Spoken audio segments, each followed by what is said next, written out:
E aí galera, tudo bem? Nós chegamos aqui na segunda avaliação e vamos estudar um assunto chamado a Primeira Guerra Mundial. Você que é do nono ano, abra o livro na página 70, procure esse assunto chamado a Primeira Guerra Mundial e a Revolução Russa. Nesse vídeo nós abordaremos assuntos ligados à Primeira Guerra Mundial e posteriormente nós estaremos produzindo um vídeo de Revolução Russa.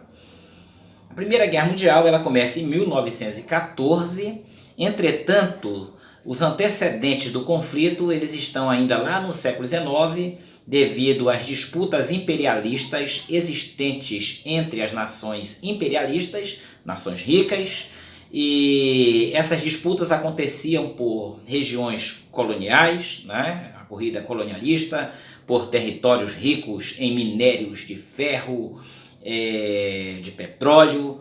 Essas disputas aconteciam por mercados fornecedores de matérias-primas, por mercados consumidores dos produtos industrializados dos países imperialistas. Essas disputas aconteciam naquele momento durante o século XIX, principalmente o final do século XIX, que era um momento que os países ricos eles estavam se alinhando, estavam também se juntando numa política de alianças militares, principalmente a partir ali das 3 últimas décadas do século XIX.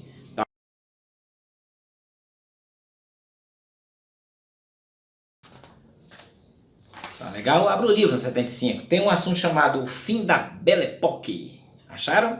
Fim da Belle Époque? Tá? Belle Époque, ela é uma época, né, um período compreendido entre as últimas décadas do século XIX e o início do século XX, claro, né?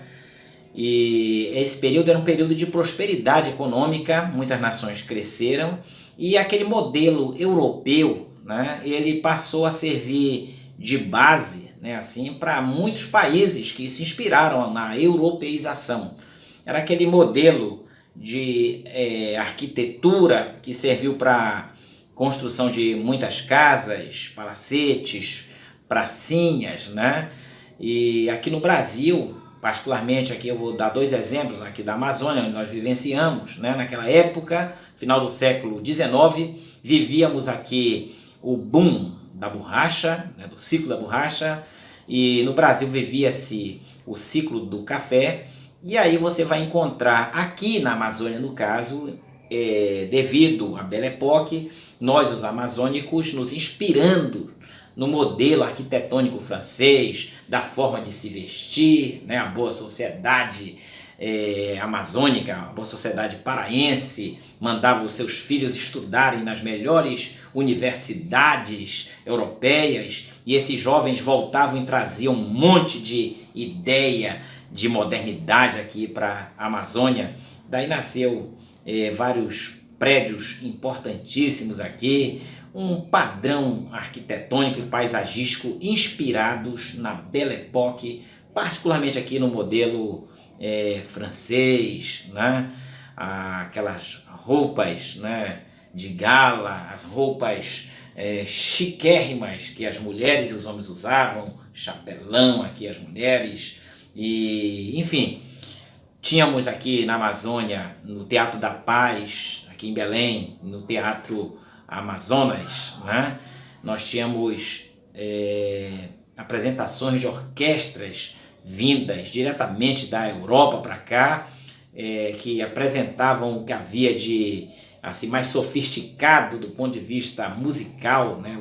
Mais refinado para a boa sociedade amazônica, tá? Então, essa página, a página 75, vai falar disso, né? Um período que ficou conhecido como a expressão francesa Belle Époque, que significa bela época, e é claro, é nesse momento, final do século XIX, momento da Belle Époque, que estão acontecendo os antecedentes que vão contribuir para acontecerem a Primeira Guerra Mundial. Tudo certo? Entre as causas desse conflito, a Primeira Guerra Mundial, quero destacar a disputa colonial, né? As potências europeias, aí eu vou destacar a Inglaterra, a França, principalmente a Inglaterra, que era o país que tinha o maior número de colônias, ela durante o século XIX vai conquistar colônias espalhadas aí em várias partes do mundo, né? Mas eu quero destacar aqui as colônias principalmente na África e na Ásia. E essas colônias eram importantes para fornecer matérias-primas, né, necessárias para o desenvolvimento industrial e também para comprar o excedente dos produtos industrializados, para também o excedente da população desses países virem para regiões coloniais. Eram locais onde os países industrializados eles imprimiam, né, a sua forma de viver, né, os seus padrões, enfim, a sua língua, né? Então vai acontecer ali no final do século XIX, entre os países ricos, uma disputa por colônias. Essa disputa colonial, né, disputa colonialista, vai levar essas colônias africanas e asiáticas dos países ricos. Aqui eu destaco colônias britânicas, colônias francesas, alemães, enfim.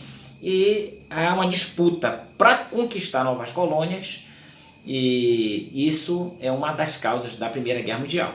Disputa por colônias, disputa por territórios, disputa por novos mercados consumidores e fornecedores de matérias-primas, tá?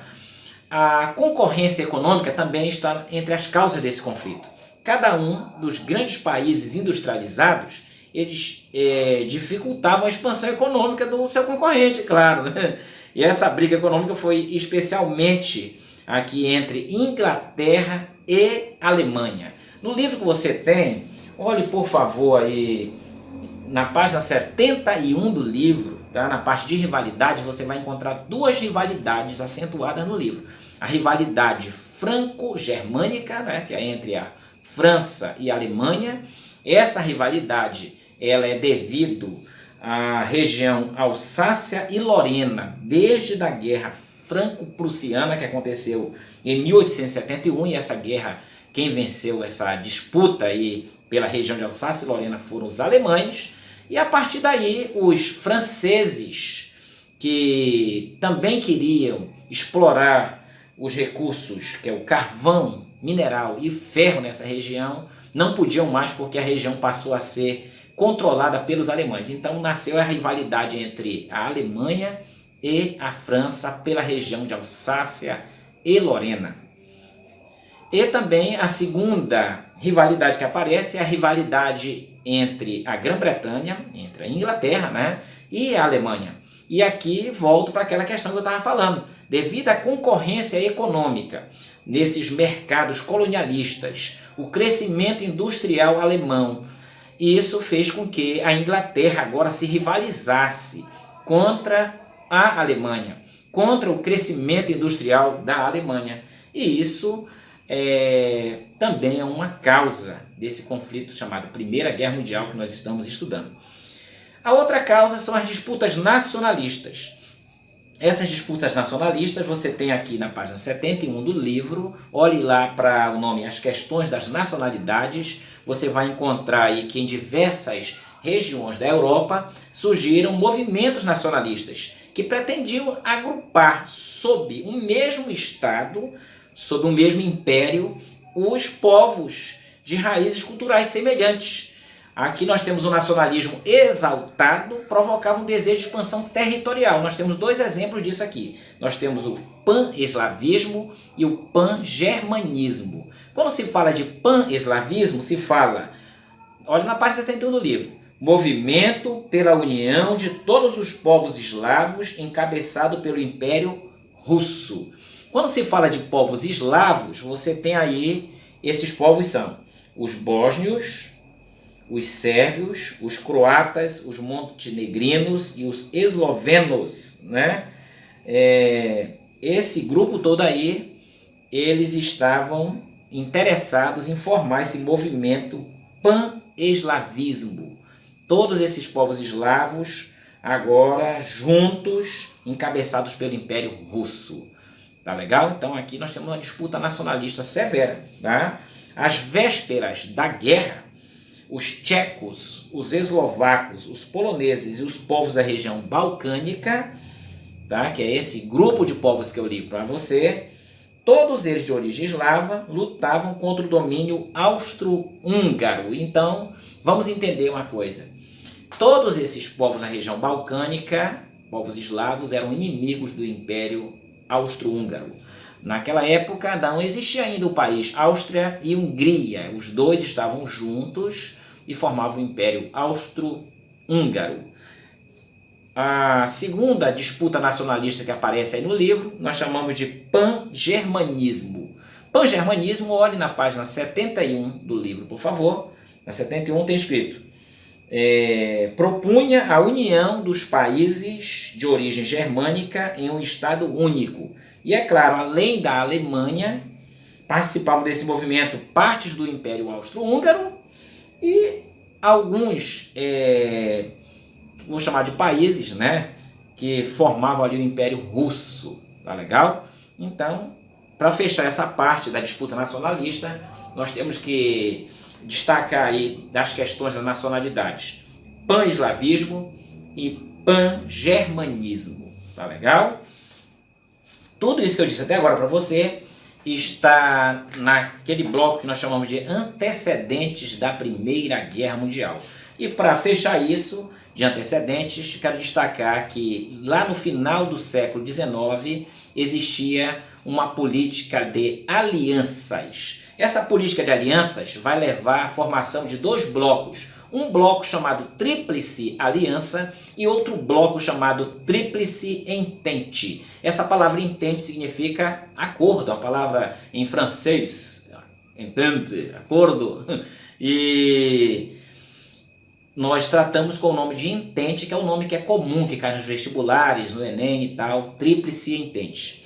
A Tríplice Aliança, se você olhar no livro aí, na página 72, o livro vai mostrar que desde 1879 a Alemanha ela tinha se unido ao Império Austro-Húngaro. E depois, o livro está escrito 3 anos depois que aconteceu essa união entre a Alemanha e o Império Austro-Húngaro, a Itália ela também entrou nesse bloco, nessa tríplice, e aí vai nascer o que nós chamamos de Tríplice Aliança. Tudo certo? A Tríplice Entente ela é formada pela Inglaterra, pela França e pelo Império Russo. Então aqui nós tínhamos dois blocos que iriam se rivalizar quando começasse o conflito, que é o bloco da Tríplice Aliança e o bloco da Tríplice Entente. Tudo certo?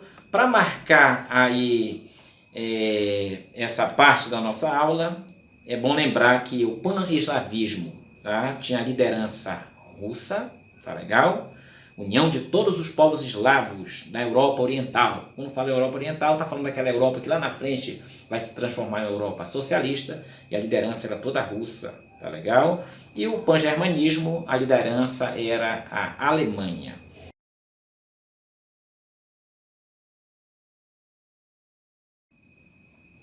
O estopim da Primeira Guerra Mundial é marcado pelo assassinato de Francisco Ferdinando, que é o príncipe herdeiro do Império Austro-Húngaro. Esse príncipe é assassinado na cidade de Sarajevo, na Bósnia, e a morte do príncipe herdeiro marca o início da Primeira Guerra Mundial. Por que a morte do príncipe herdeiro marcou o início da Primeira Guerra? Primeiro porque essa morte vai provocar o que nós chamamos de choque nos Balcãs. Aquela região balcânica, ela era disputada por dois grandes impérios. O Império Russo, de um lado, e o Império Austro-Húngaro, do outro, né? Que juntamente com os turcos dominava a região desde o século XIX. Então, aquela região balcânica, ela é a região como se fosse um barril de pólvora, vamos pensar assim. O Império Russo desejava o controle daquela região para garantir o acesso ao mar Mediterrâneo e impedir, claro, o expansionismo alemão e o austro-húngaro nos Balcãs, né? Os sérvios desejavam o controle da região, se colocando contra a dominação austro-húngara e recebendo o apoio do povo russo. Então, a morte do Francisco Ferdinando ali, o herdeiro do trono austríaco, Francisco Ferdinando e sua esposa Sofia, eles estavam ali em visita oficial e sofreram um atentado a tiros. Sofia inicialmente resistiu, mas o Francisco Ferdinando morreu instantaneamente. E a morte do Francisco fez com que a morte do Francisco Ferdinando fez com que a Áustria declarasse guerra à Sérvia. Lógico, a Rússia declarou guerra à Áustria. A Alemanha entrou no conflito apoiando a Áustria por causa da política de alianças, e a França e a Inglaterra se uniram ao Império Russo contra a Alemanha também devido àquela política de aliança da Tríplice Entente que nós falamos anteriormente. Então aí todo esse envolvimento de países levou a iniciar com força total a Primeira Guerra Mundial, beleza? A Itália acaba seduzida pelos países da Entente, né? Pensa uma coisa, a Itália ela pertencia à Tríplice Aliança. Só que logo no começo da guerra ela declarou neutralidade, enfim, e ela só entrou na guerra ao lado dos franceses e ingleses depois. Então a Itália ela trocou de lado, virou a casaca, como a gente diz, né? Assim, no momento em que as principais potências do mundo entram no conflito, este deixa de ser um embate local, né, da região balcânica, e se torna efetivamente uma guerra mundial, né? E aqui eu digo, apesar de não acontecer em todos os lugares do mundo, mas é chamado de guerra mundial. Tá legal? Tudo certo? O livro que você tem aí, o Desenrolar do Conflito, está na página 73, você vai perceber que os movimentos inicialmente eram movimentos rápidos, envolvendo grandes exércitos, né? Existia um equilíbrio entre as forças rivais, né, da Tríplice Aliança e Tríplice Entente. A Alemanha invadiu a região da Bélgica, né? Invadiu esse país chamado Bélgica e entra no território francês até as proximidades de Paris. Os franceses contra-atacaram e conseguiram deter o avanço da Alemanha. E, enfim, esse episódio que eu disse marcou basicamente aquilo que nós chamamos de a primeira fase da guerra. A segunda fase da guerra, ela é marcada por uma guerra de trincheiras.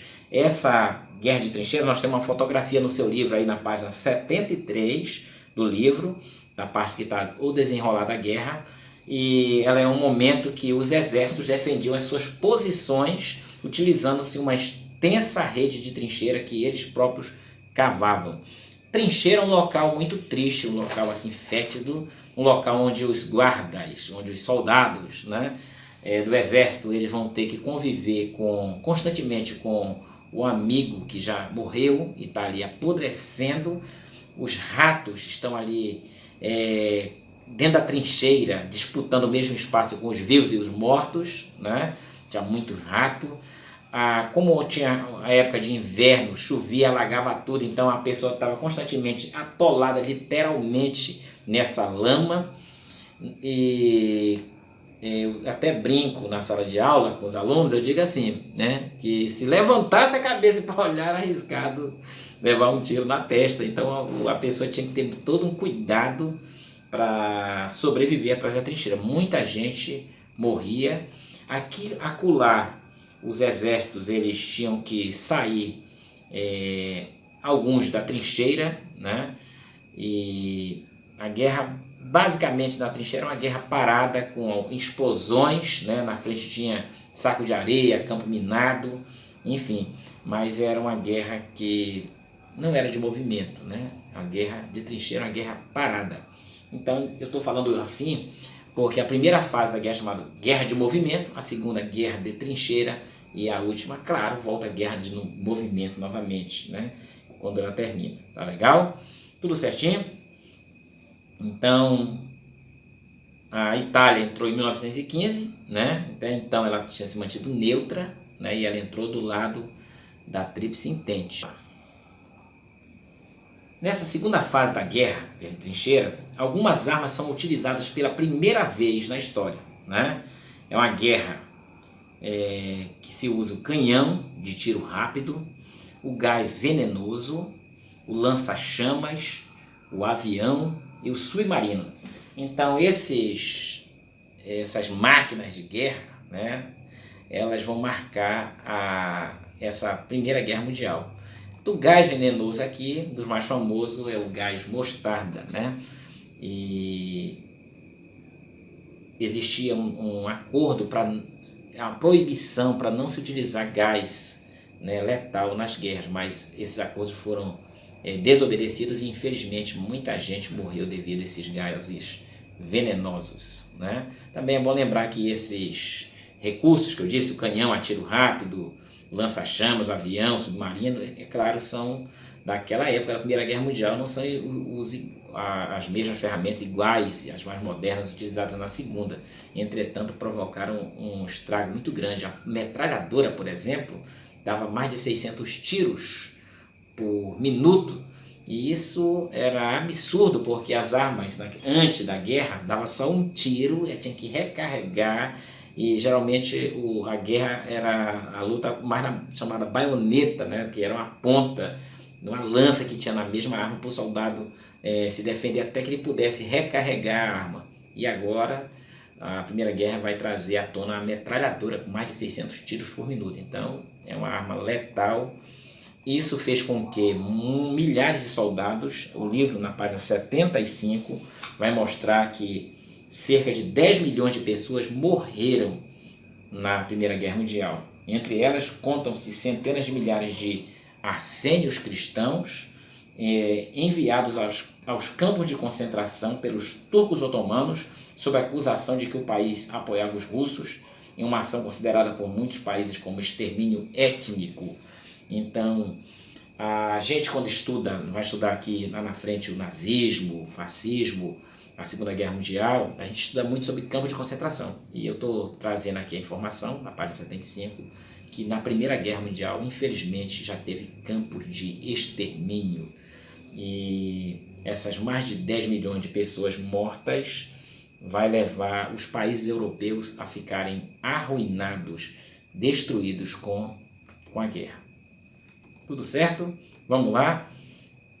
Quero trazer para você aqui que em 1917 vão acontecer 2 episódios marcantes na Primeira Guerra Mundial.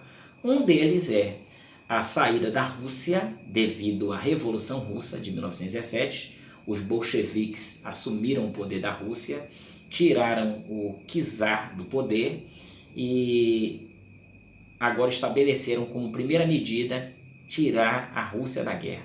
A Rússia saiu da guerra em 17, a Revolução vai continuar acontecendo dentro da Rússia e esse marco de 1917, saída da Rússia, desequilibrou o lado da Tríplice Entente, mas você encontra logo na sequência os Estados Unidos da América entrando no conflito, né? Então, olha aí no livro, por favor, na página 73 do livro tem os Estados Unidos entra na guerra, tá legal?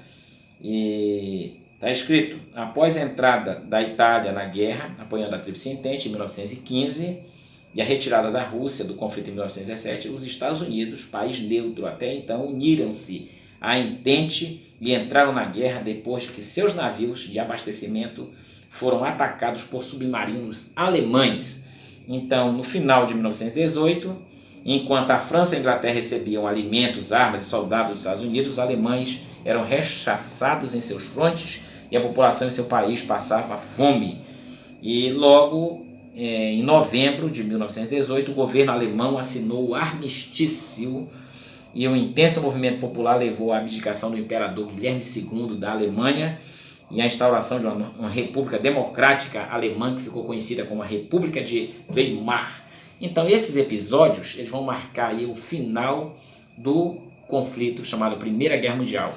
A Rússia saiu 17, os Estados Unidos entrou, né? Tudo certinho? Para nós terminarmos o nosso vídeo,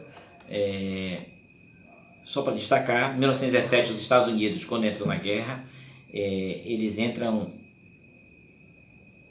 devido os americanos terem feito grandes investimentos nesses países que eles estavam apoiando, que é a Inglaterra e França. E havia, claro, com a saída da Rússia, um medo, né, um medo da Tríplice Entente perder a guerra e os investimentos norte-americanos durante anos, 14, 15, 16 e 17 no conflito, irem por águas abaixo, pelo ralo. Então, os americanos, aproveitando o pretexto do afundamento de um dos seus navios, que foram torpedeados pelos alemães, os alemães entraram na guerra. E a entrada dos americanos na guerra levaram a vitória. Tá legal?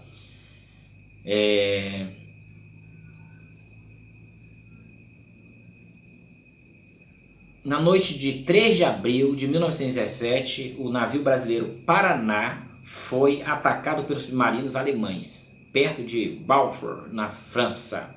Isso faz com que o Brasil, presidido na época pelo presidente Venceslau Braz, rompesse as relações diplomáticas que existiam com Berlim, com a Alemanha, e revogou a neutralidade na guerra. E, claro, o Brasil agora entra na guerra. A entrada do Brasil na guerra levou novos navios brasileiros a serem afundados. Entretanto, no dia 25 de outubro, desse mesmo ano, quando recebeu a notícia do afundamento do navio Macau, o Brasil declarou guerra à Alemanha. Enviou auxílio à esquadra inglesa no policiamento do Atlântico, a uma missão médica, e assim o Brasil participou ali da Primeira Guerra Mundial. Assim que terminou a Primeira Guerra Mundial, você vai perceber que os países vencedores da guerra, eles vão se reunir numa cidade chamada Versalhes, lá na França, e vão assinar um tratado chamado Tratado de Versalhes. Esse Tratado de Versalhes, eles impunham, principalmente para os países perdedores da guerra, e lê-se entre os perdedores a Alemanha, perdeu a guerra, que se exigia dos derrotados, se exigia que a Alemanha perdesse 1/7 de todo o seu território e de suas colônias. 1/7 do seu território e suas colônias passariam para os vencedores da guerra. Aquela região chamada região do Sarre, que é uma região rica em carvão, que a Alemanha dominava durante anos, e agora durante a guerra ela teve que ser devolvida também. Essa região de Alsácia-Lorena teve que ser devolvida. Desmilitarização. Teve que diminuir o exército para aproximadamente 100 mil homens, foi exigido.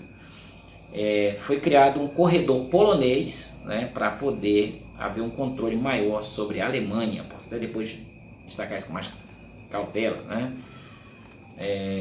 Que mais? Nós temos aqui, a Alemanha passou a ser obrigada a pagar uma dívida, uma indenização equivalente a 33 bilhões de dólares para os países que venceram a guerra. E é bom você lembrar também que nem tudo que é exigido no Tratado de Versalhes a Alemanha consegue cumprir. Inclusive esse pagamento dos 33 bilhões de dólares naquela situação econômica difícil, que a Alemanha saiu destruída, derrotada com a guerra, ficou difícil de pagar mesmo sendo parcelado esse montante de 33 bilhões, que o Tratado de Versalhes exigiu.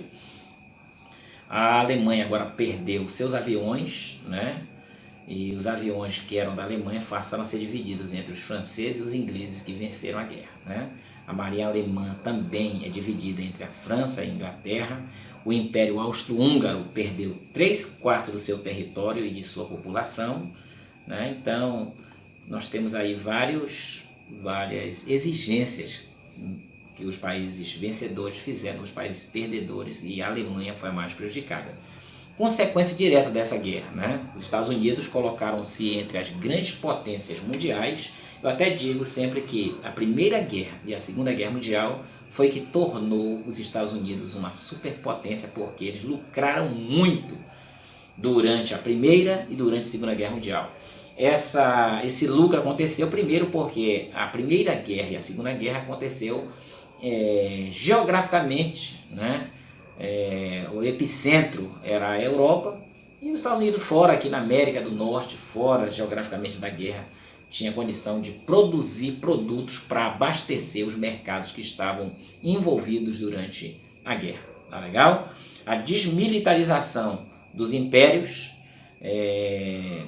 surgimento de novas nações na Europa, e quero destacar o surgimento da Hungria, da Tchecoslováquia, da Iugoslávia, da Polônia, da Letônia, da Lituânia, da Estônia, por exemplo, né? São países que não existiam antes da guerra, da Primeira Guerra, e passaram a existir assim que a guerra terminou. Tá? O mapa da Europa mudou completamente. Se você olhar o mapa, você vai ver que antes da guerra é uma coisa, depois da guerra é outro bem diferente. Você tem um mapa na página 76 da guerra, 76 do livro. Você tem aí o mapa Europa antes da Primeira Guerra, Europa após a Primeira Guerra Mundial. Olha essa página, por favor, você vai ter uma ideia do antes e depois da Primeira Guerra, como mudou, né? Aqui nós temos aqui, antes da Primeira Guerra, nós tínhamos o revanchismo francês, que era da França contra a Alemanha pela Alsácia-Lorena. E assim que terminou, é claro que a Alsácia-Lorena foi devolvida para os franceses e aí passamos a ter um revanchismo alemão, né? É uma consequência dessa guerra.